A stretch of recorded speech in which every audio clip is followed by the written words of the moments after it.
dental, mental, detrimental, sentimental, rhyming games with she's a fucker? Kidding. Despite the fact that these words all rhyme, they are all related to the topic of this video at hand. So let's get right on into it, shall we? Hey kids, straight talking Fedora Chic coming at you, and welcome to the channel. If you're new here, we are a social commentary and story time channel focusing mainly on mental health, but not exclusively. If you're into that kind of thing, please consider subscribing and hit that little ringy-dingy icon below so you can be notified every time I upload. Now, it's already a given that physical health and mental health are very closely intertwined. And it's equally clear to us that physical and dental health are also very much linked. However, what about dental and mental health? There is definitely a vicious circle happening here, and I'm about to illustrate why. I will link a 2016 study on this very subject in the description box below, but here's a synopsis. Okay, I'm not going to read the entire paragraph, just the highlights, because I already touched upon it in the intro. In one direction, the prospect of dental treatment can lend to anxiety and phobia. In the other, many psychiatric disorders, such as severe mental illness, affective disorders, and eating disorders, are associated with dental disease. These include erosion, caries, and periodontitis. Left untreated, dental diseases lead to, of course, tooth loss, such that people with severe mental illness have 2.7 times the likelihood of losing all their teeth compared with the general population. Possible interventions include oral health assessments using standard checklists that can be completed by non-dental personnel, help with oral hygiene, and etc., etc. Like I said, the full study, the full article will be linked in the description box below for your own perusal. Now, for the purposes of this video, I will be including addiction and eating disorders among mental health issues. The vicious circle, in short, as we pretty much saw in the synopsis, is on one hand, people with mental health issues are more likely to have dental health issues, probably at a higher rate than those who do not. And the flip side is usually because of the bad teeth leading to the tooth loss, which leads to further stigmatization, as if being stigmatized for being mentally ill wasn't frickin' enough. So we've got the double whammy here, self-esteem issues already at play with mental health issues in a society where we are defined by how we look in this day and age. Yeah, it's stigmatizing. So, moving onwards. For one thing, also, should be noted, most people with mental health issues tend to live at or below the poverty line with no insurance or government plan to help with the most basic of dental care, such as checkups, cleanings, getting cavities filled, and extractions. So we don't go see the dentist. Another reason for more with mental health issues not seeing the dentist, even if they do have the resources to pay for dental care, is that many of us have a heightened phobia or anxiety or a deep fear of the dentist. And the latter also applies to many who do not have mental health issues. In the case of those with eating disorders such as bulimia and anorexia, I don't need to tell you that there are issues with malnutrition, and I think it's a safe bet that most of us know that a lack of proper nutrition increases the risk of dental and gum disease. For those who binge and, well, get rid of it, of course, with all the acidity, their teeth erode faster as well. Those with drug addictions, such as meth or heroin, etc., tend to also have a higher risk of tooth decay and tooth loss.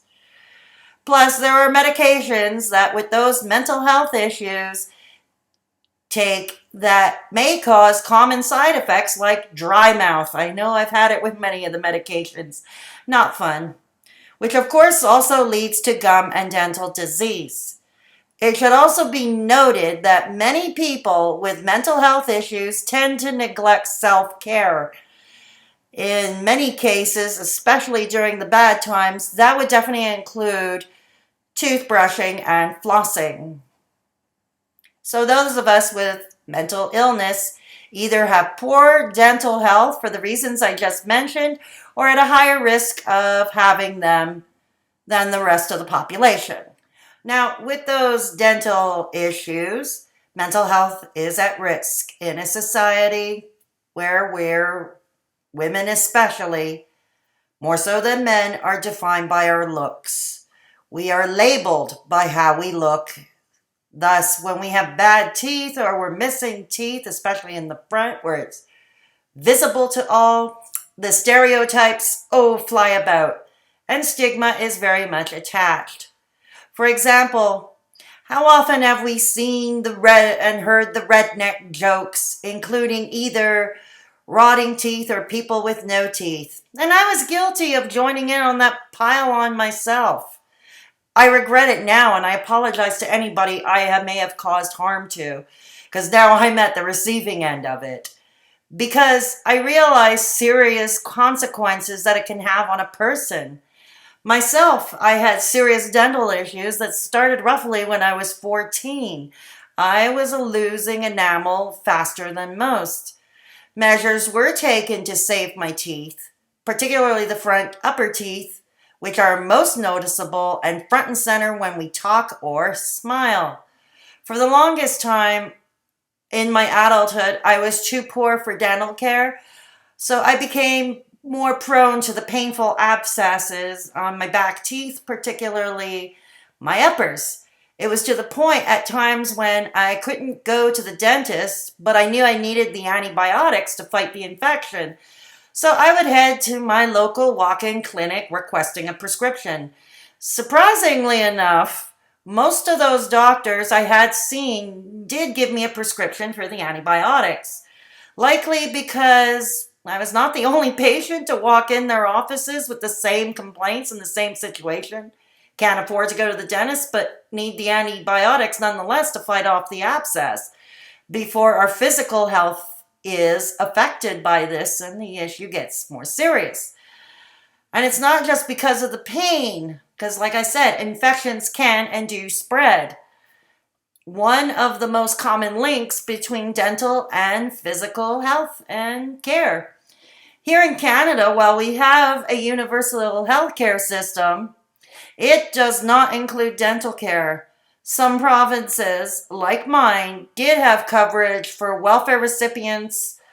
I haven't been on welfare in a couple of decades now, so I'm not sure if that's still applicable here.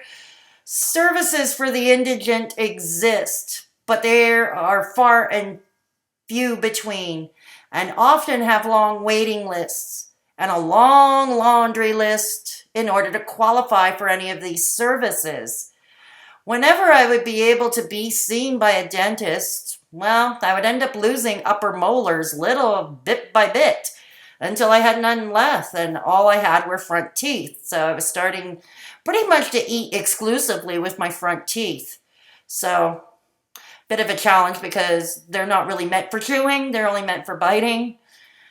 I spent a lot of money trying to save those front teeth because my biggest fear was losing them, becoming all gums with a sunken face, aging faster with my thin lips, and let's remember, according to societal beauty standards for women, thin lips are no go to begin with.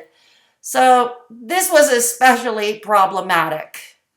I already have trouble fitting in anywhere or with any group. People already have a tendency to think the worst of yours truly, so I'm already ostracized, penalized, and stereotyped. So losing my upper front teeth would have been and still was the last straw.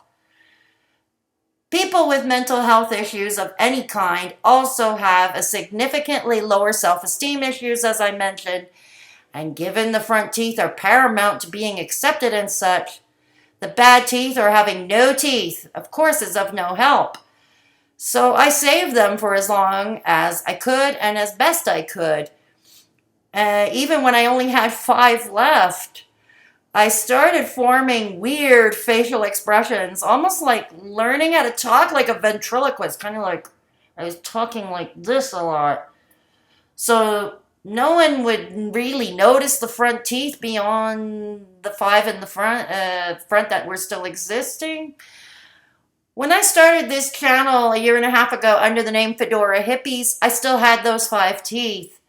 I was actually looking at one of my first videos recently and saw for the first time how despite all the money I threw at the problem, and despite my best efforts, my front teeth were not looking that great. In fact, one of them even looked cracked when I looked at that old video. Something I did not notice back in those days. I guess it goes to our fears being so great that we don't want to see what is happening and we block it from our minds. Then, one day, the worst happened. I was eating a sandwich off a baguette, how I usually like them, and then I heard this really horrible cracking, crunching sound, and sure enough, one of my front teeth broke. And I looked like a freaking jack-o'-lantern. Great. So, I become one of those people who would be at the butt end of redneck jokes and such. It was a particularly low moment in my life, and in many respects, it still is, because the loss is permanent, of course. And I tried perfecting my ventriloquist look for speaking, putting my hand over my mouth as I speak. Needless to say, no more crunchy foods, nothing crispy. The other front teeth started chipping away. Now, I had no money for a dentist, let alone wondering what the hell my options would have been.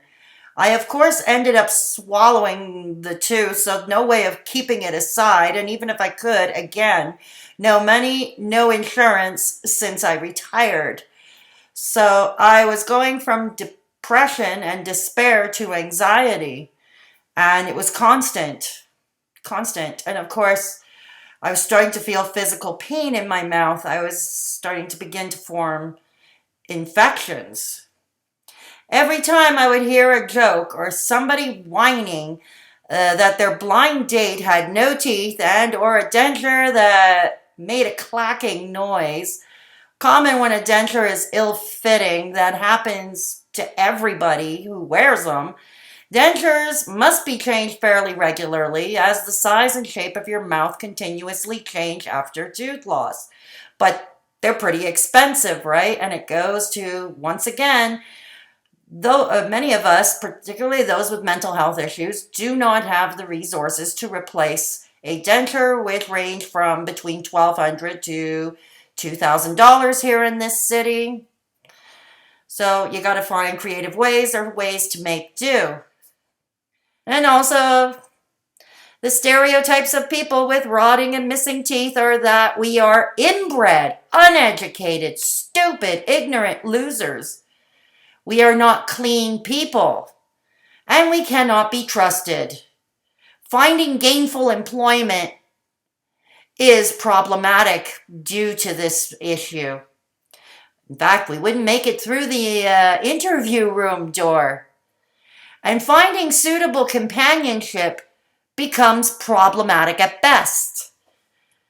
Anyway, back to yours truly. I did see 2 different dentists, independent of one another, who all agreed that my best option was to get the front teeth removed, all the 5 that were remaining. And I remember trying to negotiate and to bargain, are there better options, like perhaps capping the broken teeth in the front? No such luck.